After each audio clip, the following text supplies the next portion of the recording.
অবশেষে পুলিশি হস্তক্ষেপে প্রায় 11 ঘন্টা পর ঘেরাও ওঠে হুগলি চুঁচুড়া পৌরসভার। 11 ঘন্টা ধরে পৌর প্রধান সহ কাউন্সিলরদের এবং পৌরসভার পৌর আধিকারিকদের মিটিং হলে আটকে রেখে অবস্থান বিক্ষোভ ধর্ণা করে অস্থায়ী শ্রমিকরা।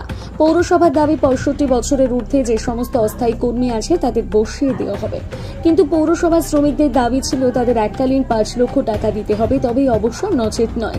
এছাড়া পৌরসভা যেসব অস্থায়ী কর্মী আছে তাদের প্রতিদিন 100 টাকা করে মজুরি বৃদ্ধির দাবি সহ 7 দফা দাবিতে দুপুর থেকে ফের আন্দোলনে নামে পৌরসভার অস্থায়ী শ্রমিকরা।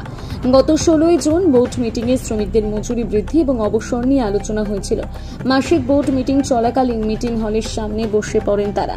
এরপর শুরু হয় আন্দোলন। তাদের দাবি না মিটলে মিটিং হল থেকে কাউকে রেয়াত দেওয়া হবে না এবং আগামীকাল থেকে অনির্দিষ্টকাল পর্যন্ত ফের কর্মবিরতির ডাক দিয়েছে কর্মীরা। রাখা হলো পৌরসভা, কি বলবেন? এখন আর কিছু বলার নেই স্যার, দুপুর 1টা থেকে রাত 12টা বাজে, এখন আর কিছু বলার মতো থাকে? এইভাবে আমি জানি না আন্দোলন হয় কিনা। হুগলি চুঁচুড়া পৌরসভায় অচল করা সম্ভব না, হয় না, বললাম তো হয় না। কি বলবেন, এটা কি উদ্দেশ্য সে যা হবে কাজ বন্ধ রেখে কখনো হয় না, পয়সাও পাবে না এবং নতুন লোক নিয়োগ করা হবে। এই যে এতক্ষণ ধরে 11 ঘন্টা ধরে আপনাদের আজকে রাখবে, এটা কখনো পারে না, বেআইনি, সম্পূর্ণ বেআইনি, স্ট্রাইকই বেআইনি, ওতে কোনো রেজিস্ট্রেশন নেই। এবং এর আগেও তো প্রতিবার বলা হয়েছিল।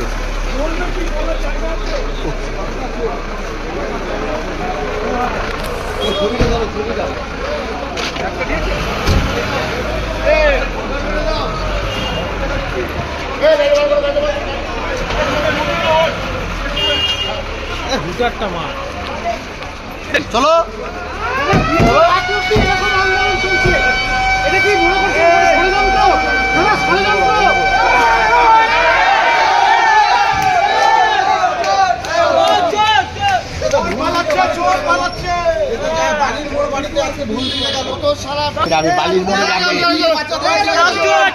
বালির মোড়ে রাখেলের কাছে যাবে, বালির মোড়ে রাখেলের কাছে যাবে,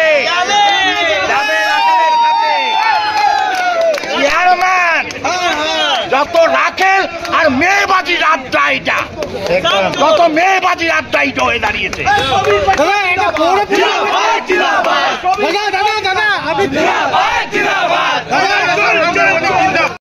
চেয়ারম্যান সহ আপনাদেরকে আটকে রাখা হলো, কি বলবেন? এটা আশাই করা যায় না, এইভাবে আন্দোলনের কোনো মানে হয় নাকি?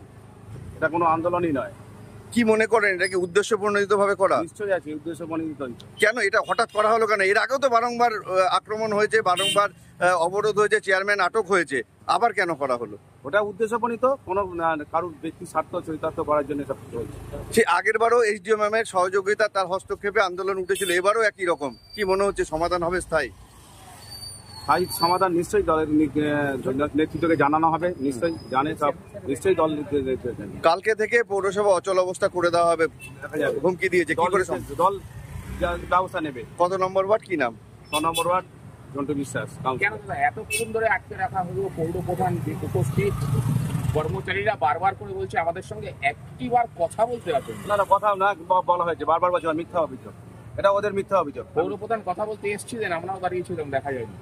না বারবার দেখা হয়েছে, ওদের সঙ্গে কথা হয়েছে, এটা ভোটের সিদ্ধান্ত, ভোট অধিকাংশ কাউন্সিলররা সিদ্ধান্ত নিয়েছে, ভোটের সিদ্ধান্তকে মান্যতা দিতেই হবে। অনেক সরকারি 17 তারিখ বেশ ধরে লাগাতার অস্থায়ী কর্মচারীদের আন্দোলন, শেষমেশ কি হলো? শেষমেশ এইটাই হলো, চেয়ারম্যান তার শ্রমিকদের উপর ভরসা রাখতে পারলো না, পুলিশের উপর ভরসা রেখে পুলিশের মাধ্যমে আমাদের আন্দোলনটা উঠালো। ঠিক আছে, আমরা মেইন হয়েছে আমাদের এসডিও ম্যাডাম এর আগে 2 মাসের মায়না আমরা যখন তানাকে বোঝাতে পেরেছি, এনাকে যখন বুঝিয়েছি, উনি বুঝতে পেরেছিলেন এবং উনি আমাদের জন্য যথেষ্ট লড়াই করেছিলেন 2 মাসের মায়নার জন্য। আপনারা সবাই 2 মাসের মায়না একসঙ্গে পেয়েছেন, যা পৌরসভার কোনো নজির নেই, পেয়েছেন। যাই হোক, আমাদের এসডিও ম্যাডাম এইমাত্র আমাকে ফোনেও কথা বলে শোনালো, স্যার আমাকে কথা বলার সুযোগ করে দিল, কথা বললাম। এসডিও ম্যাডাম বলছে যে ঠিক আছে, আপনারা আমার কাছে আসুন কালকে সকালবেলায়, আমরা আপনাদের সঙ্গে কথা বলবো, কথা বলে যাই হোক একটা সিদ্ধান্তে আসবো, একটা লাইনে আসবো। এইটাই আমাদের দুঃখ যে চেয়ারম্যান আমাদের 1 নম্বর নাগরিক, উনি আমাদের এইটা বোঝাতে পারলো না।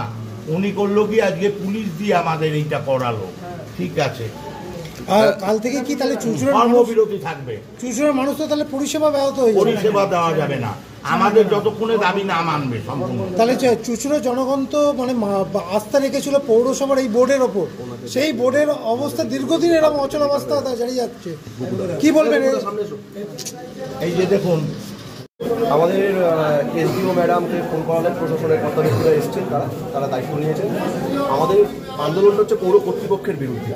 সেখানে এসডিও ম্যাডাম সরাসরি হস্তক্ষেপ করেছেন। আমাদের নেতা রাজুদার সঙ্গে এসডিও ম্যাডাম সরাসরি ফোনে কথা বলেছেন এবং তিনি কথা দিয়েছেন যে আমাদের এই সমস্যার বিষয়ে তিনি পৌর কর্তৃপক্ষের সঙ্গে আলোচনা করবেন।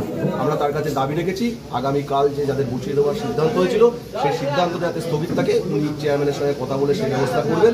উনি আমাদের কথা দিয়েছেন আমাদের আলোচনা করবেন এবং সেটা যাতে ফলপ্রসূ আলোচনা হয় সেটা উনি ব্যবস্থা করবেন। তাই ওনার উপর ভরসা রেখে আজকের আন্দোলন আমরা এখন থেকে সরিয়ে নিলাম। কালকে থেকে আমাদের কর্মবিরতি চলবে।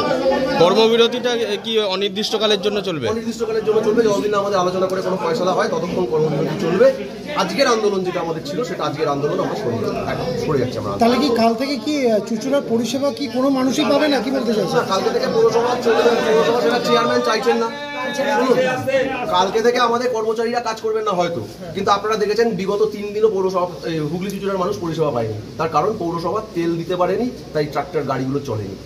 আমাদের কর্মবিরতির জন্য পৌরসভার হুগলি চুচুড়া পৌর নাগরিকদের সেরকম কোনো অসুবিধা হবে না। আমরা কালকে এসডিও ম্যাডামের সঙ্গে কথা বলে একটা সমাধানের চেষ্টা আমরা অবশ্যই করব। যদি সমাধান না হয় তাহলে কি হবে?